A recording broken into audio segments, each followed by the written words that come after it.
So if you're a buyer, a home buyer in a market as challenging as this, and you've been looking for a while, I'll bet buyer fatigue is setting in. And I'm going to share with you 2 to 3 reasons why you shouldn't quit.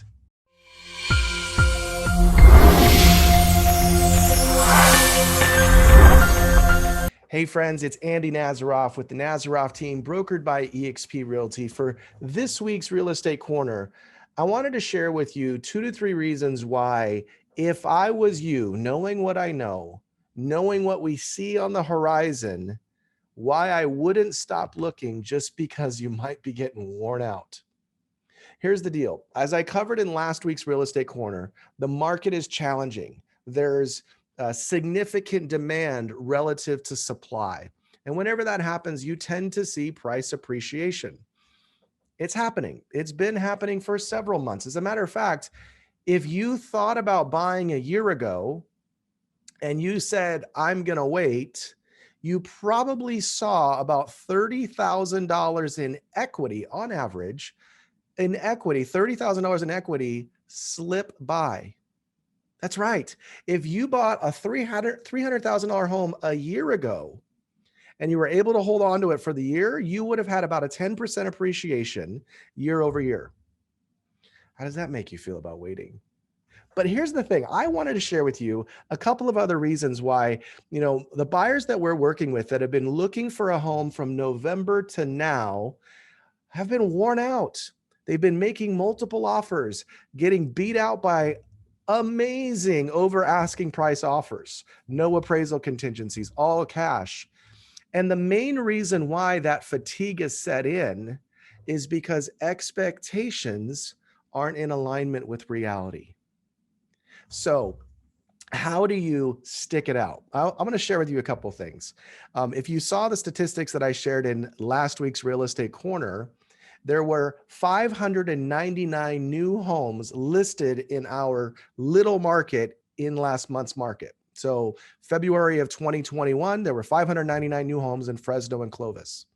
When you consider that, what most agents and most buyers or consumers have been promoting is that Tom Brady had more Super Bowl rings than the market had active listings.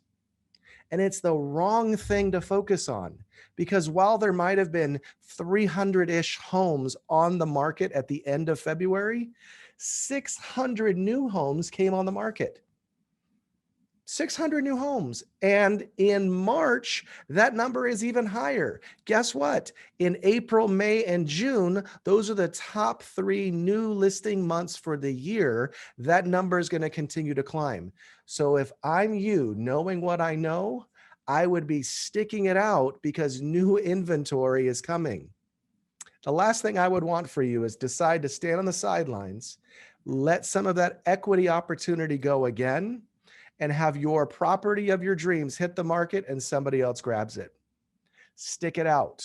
The other thing that I think is really interesting, and a reason why I would stick it out, like really be intentional about finding what you want, is all of those forbearance properties, the people that have filed for forbearance with their banks or their mortgage holders and had some form of mortgage debt forgiveness for several months, those things are about to start coming due. And in about 30, I saw a stat that said 36% of the time that homeowner can't afford to pay it back. And the bank is saying it's due. It's not that those are necessarily going to go to foreclosure. As I've covered before, to go into foreclosure, you have to have that debt that's owed, but they also have to be upside down. Since there's so much of an equity position these days amongst homeowners, the most likely thing to happen is that those properties are going to come on the market as traditional sellers, and you and I will probably never know that they were in forbearance. That inventory could mean hundreds, if not low thousands of new inventory coming to our market. That doesn't mean that the market's going to pivot and prices come down, because I believe there's significant demand to absorb that new supply.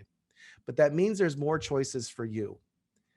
If I was you, knowing what I know, I would stay in the market, persevere. And based on those 2 facts alone, it's exactly why you need to stay looking. And by the way, if you're a homeowner going, I think we were going to wait, There's another segment that's happening across the country of investors that own several thousand doors, of big banks that have held inventory for years that were foreclosed on. There's several markets that that inventory is beginning to get listed. And I don't mean to say, oh my gosh, watch, the sky is falling, that inventory is coming to market. But those guys and gals list, those smart investor, the big hedge fund holders list when they see a peak in the market.